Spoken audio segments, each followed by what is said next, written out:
বার্ষিক এই অনুষ্ঠানের সম্মানিত প্রধান অতিথি, বন্দর প্রেস ক্লাবের প্রধান উপদেষ্টা, মাননীয় সংসদ সদস্য জনাব অ্যাডভোকেট আবুল কালাম স্যার, উপস্থিত আমাদের বি সার্কেলের অতিরিক্ত পুলিশ সুপার দীপঙ্কর গোড় স্যার, এবং আরো উপস্থিত আপনাদের এই এলাকার কৃতি সন্তান মাননীয় এমপি মহোদয়ের রাজনৈতিক সচিব জনাব আবুল কাউসার আশা সাহেব সহ বন্দর প্রেস ক্লাবের সভাপতি, সেক্রেটারি এবং আগত সম্মানিত সাংবাদিক ভাইয়েরা, আসসালামু আলাইকুম।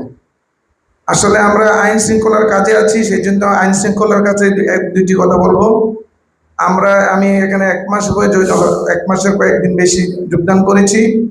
আমি এই যে আইন শৃঙ্খলা রক্ষার স্বার্থে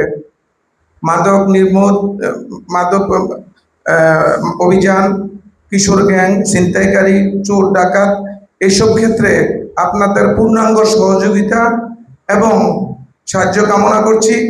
আশা করি একটা সুন্দর সমাজ, সুন্দর বন্দর উপহার দেওয়ার জন্য আপনারা আমাদের প্রতিদ্বন্দ্বী না হয়ে, আপনাদের আমাদের সাথে বিরোধ না হয়ে বন্ধুসুলভ আচরণের মাধ্যমে আমাদেরকে সহায়তা করবেন। আমি কথা দিচ্ছি, আমি সর্বশেষ দিন পর্যন্ত, আমি যতদিন থাকবো, আমি সাংবাদিক ভাইদের পাশে থাকবো। আমার অবস্থান থেকে যতটুকু আমার ক্ষমতা আছে, আমার সিনিয়র স্যারদের নির্দেশনা আছে, যাতে সাংবাদিক ভাইদের সাথে একটা ভালো আচরণের মাধ্যমে আমরা একটা সুন্দর বন্দর উপহার দিতে পারি। আমি কথা দিচ্ছি আপনাদের পাশে থাকবো। আপনারা দয়া করে আমাকে এবং আমার সিনিয়র অফিসারদেরকে, পুলিশ ডিপার্টমেন্টকে সহায়তা করবেন, কারণ বন্দর থানা যদি আইন শৃঙ্খলাতে সফল হয়, তাহলে মাননীয় এমপি মহোদয় সফল হবেন।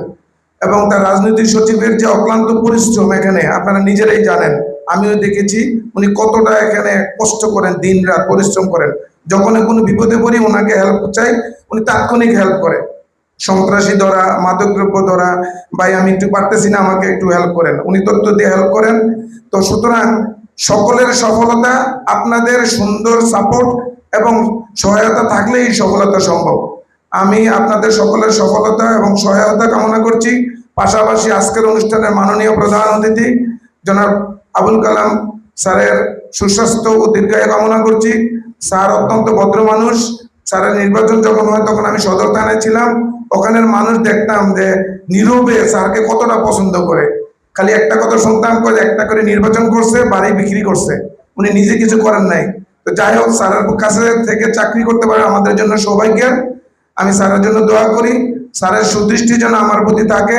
আমি সেই আহ্বান আবেদন রাখি। আপনাদের সকলকে কৃতজ্ঞতা জানিয়ে আমি আমার বক্তব্য শেষ করছি। আসসালামু আলাইকুম।